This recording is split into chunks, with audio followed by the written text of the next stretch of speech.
एक मेरे पे बहुत ही अच्छा मेल आया है, मेरी यादें ताज़ा होगी तो हमने सोचा कि इस पे वीडियो बना देते हैं हम। तो मेल क्या है, क्या हिप्नोटिज़म होता है? अगर होता है तो वो काम क्यों नहीं करता है? हमने कई चीज़ें अपनाई हैं पर कुछ नहीं हुआ है। सबसे पहले हम क्लास 8 में थे, तब हमें एक बुक मिली सम्मोहन मंत्र की। ओके, उसको हमने जिस प्रकार से लिखा गया था वैसा ही हमने सिद्ध कर लिया और अपने टीचर पे अपनाया।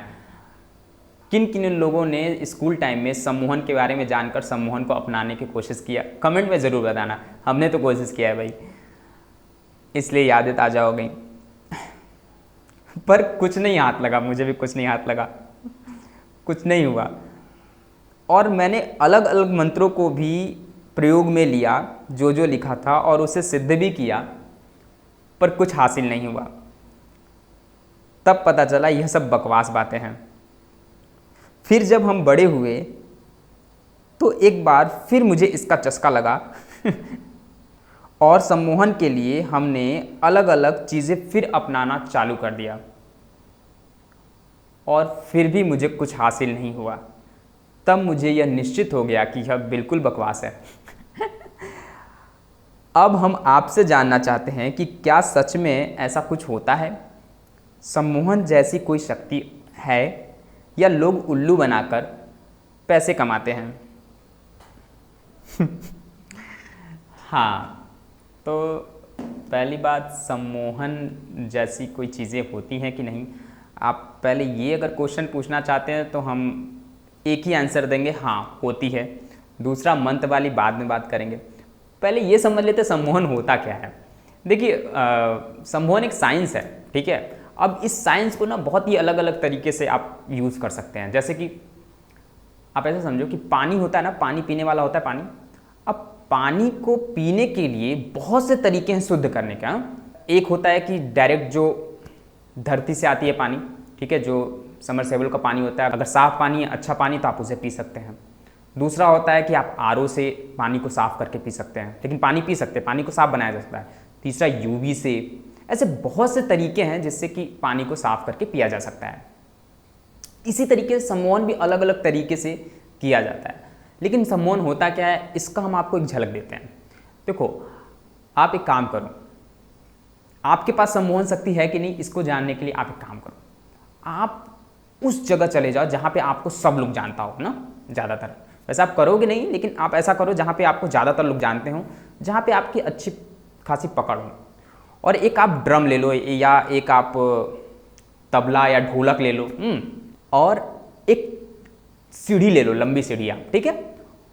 और बीचों बीच कहीं पर भी रोड पर या फिर किसी एक स्थान पर बीचों बीच सीढ़ी पर खड़े हो जाओ और उस नगाड़े को बजाने लगो, उस ड्रम को बजाने लगे आप, ठीक है। और सबको देखने लगे और बजाने लगे। देखिए क्या होता है, सब लोग आपकी तरफ देखने लगेगा। बस यही है सम्मोहन। सम्मोहन एक कला है किसी को भी किसी भी तरीके से अपने तरफ आकर्षित करने का, ठीक है। आप ड्रम बजा के आकर्षित करो, या आप गाना गा के आकर्षित करो, या आप कुछ संगीत बजा के आकर्षित करो। बस आकर्षण की क्षमता, आकर्षण के स्टाइल को ही सम्मोहन कहते हैं। इसमें ज़्यादातर शास्त्रीय संगीत से लोग ज़्यादा सम्मोहित होते हैं। अगर आप कोई भी शास्त्रीय संगीत गायकार अगर है तो अगर गाते हुए सुनेंगे तो आप मोहित हो जाएंगे, आप उसके पास चले जाएंगे सुनने के लिए। अगर अच्छा गा रहा है तो, या कोई इंस्ट्रूमेंट बजा रहा है तो आप चले जाएंगे, क्योंकि इन सब चीज़ों में बहुत ज़्यादा सम्मोहन होता है। तो जो चीज़ आपको अट्रैक्ट कर ले, समझ लीजिए वही सम्मोहन है। अब किसमें कितना ज़्यादा सम्मोहन पावर है वह डिपेंड करता है उस इंसान पर कि उसकी कितनी क्वालिटी है, ठीक है।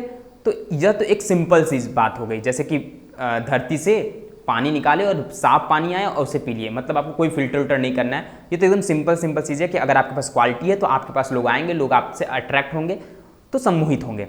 ये एक सिंपल सा सिनेरियो हो गया। अब दूसरा होता है कि आपके पास साफ पानी नहीं है, मतलब आपके पास क्वालिटी नहीं है, लेकिन आप उसे साफ करके लोगों को बेच रहे हैं, यानी आप अपने लोगों को आकर्षित कर रहे हैं। तो वह आता है अब दूसरे टर्म में, जिसमें मंत्र आ जाता है, जिसमें योग आ जाता है, जिसमें ध्यान आ जाता है। वैसे योग भी अपने कर्म से ही लोग आकर्षित कर लेते हैं, यानी यौगिक कर्म इतना ज़्यादा प्रभावित होता है कि लोग खुद ब खुद आकर्षित हो जाते हैं लोगों के लिए। अब इसमें मंत्र वाला कैसे काम करता है? आपने बोला कि सिद्ध कर लिए तो फिर भी काम नहीं किया, तो आपको कैसे पता कि आपने सिद्ध कर लिया?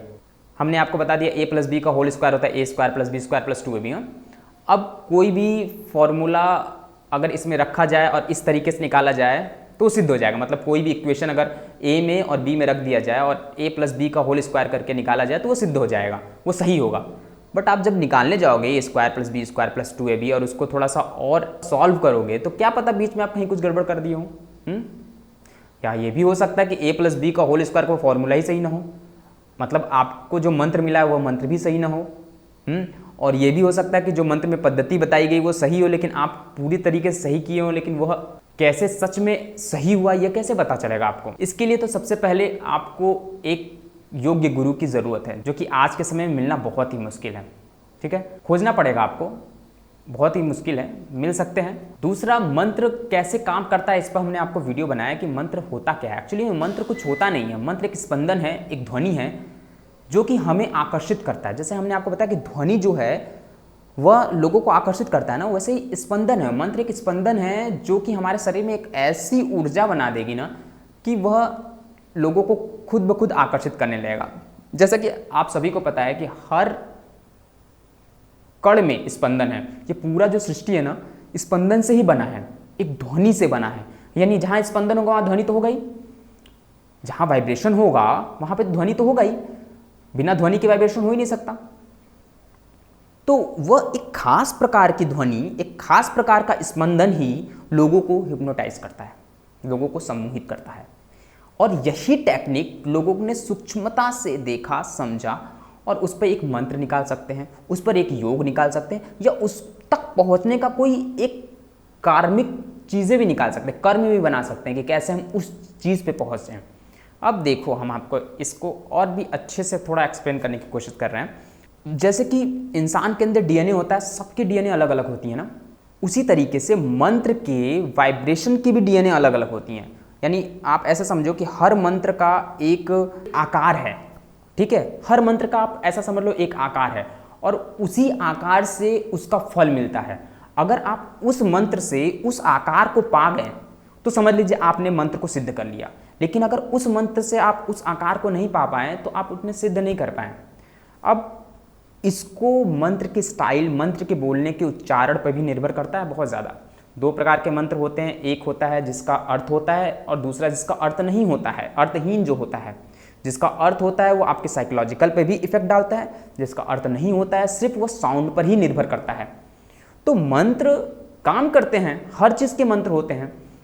और सम्मोहन की बात की है, दुनिया में आप जो सोचते हैं हर कुछ पॉसिबल है, ऐसा कुछ भी नहीं है जो इम्पॉसिबल है, सब कुछ पॉसिबल है। बस पॉसिबल करने के लिए आपके अंदर वह इच्छा शक्ति होनी चाहिए, वह दृढ़ पावर होना चाहिए। और सम्मोहन के लिए बहुत कुछ चीज़ें हो सकती हैं, जैसे कि योग हुआ, त्राटक हुआ। और त्राटक में एक चीज़ आप हमेशा याद रखें कि त्राटक में आप बाह्य त्राटक नहीं करें तो अच्छा है, आंतरिक त्राटक, अंतः त्राटक करें, यानी आंखों को बंद करके त्राटक करें, नहीं तो सांभवी मुद्रा करें।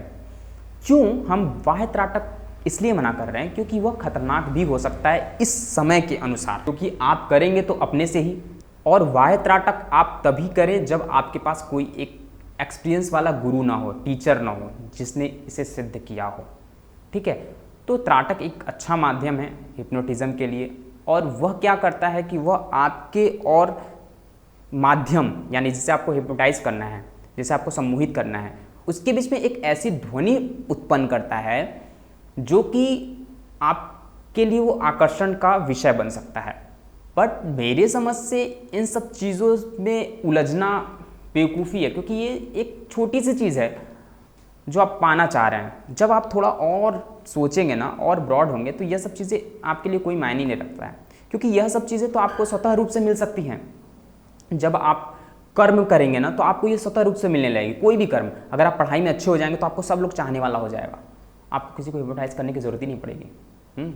जब आपको पैसे आने लगेंगे तो आपको सब लोग चाहने लगेगा, फिर आपको किसी चीज़ की ज़रूरत नहीं पड़ेगी कि नहीं हम, क्योंकि वह चीज़ आपको खुद ब खुद लोग फोकस करने लगेंगे कि नहीं भाई ये बंदा अच्छा है, तो ये सब चीज़ें बहुत छोटी हैं। अगर आपको किसी चीज़ में सिद्धि मिलने लगी, आप योग में बहुत ऊपर पहुंच गए, तो ये सब चीज़ें आपके लिए तुच्छ हो जाएंगी। ये तभी तक अच्छा लगता है जब स्टार्टिंग पोजीशन होता है। मुझे भी बहुत अच्छा लगता था ये सब हिप्नोटिज्म और ये सब चीज़ें होती हैं। दो तरीका होता है, एक साइंस के माध्यम से आप पूरी तरीके से, साइंस में बहुत तरीका आता है जिसमें आप ड्रग्स के भी उपयोग करते हैं साइंस में। तो कुछ दवाएं हैं, कुछ औषधियाँ हैं जिसको क्लाइंट को दिया जाता है और उन्हें हिप्नोटाइज करके उनकी बातों को जाना जाता है। तो साइंस में बहुत चीज़ें आती हैं। इसी तरह आध्यात्म में भी बहुत से अलग अलग चीज़ें अपनाया जाता है इसके लिए।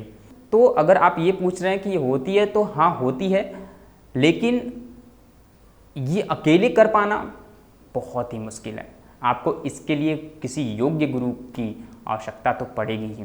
तो दोस्तों बस इस वीडियो में इतना ही। आपको हमारा यह वीडियो कैसा लगा आप हमें अवश्य बताएं। यह वीडियो नमस्ते सोच सीरीज पर चल रहा था। अगर आपको भी कोई प्रश्न है तो आप हमें मेल बॉक्स में डाल सकते हैं। अगर आपका प्रश्न उचित लगा तो हम उसका आंसर अवश्य देंगे। तो हमारा यह वीडियो कैसा लगा आप हमें अवश्य बताएं। वीडियो पसंद आया तो एक लाइक अवश्य करें, वीडियो नहीं पसंद आया तो डिसलाइक करें। इसमें क्या कमी था वो भी हमें बताएं आप। अगर आप हमारे चैनल पर नए हैं तो चैनल को सब्सक्राइब करके अपना प्यार हम तक पहुँचा सकते हैं। नेक्स्ट वीडियो मिलते हैं इसी नमस्ते सोच के सीरीज में।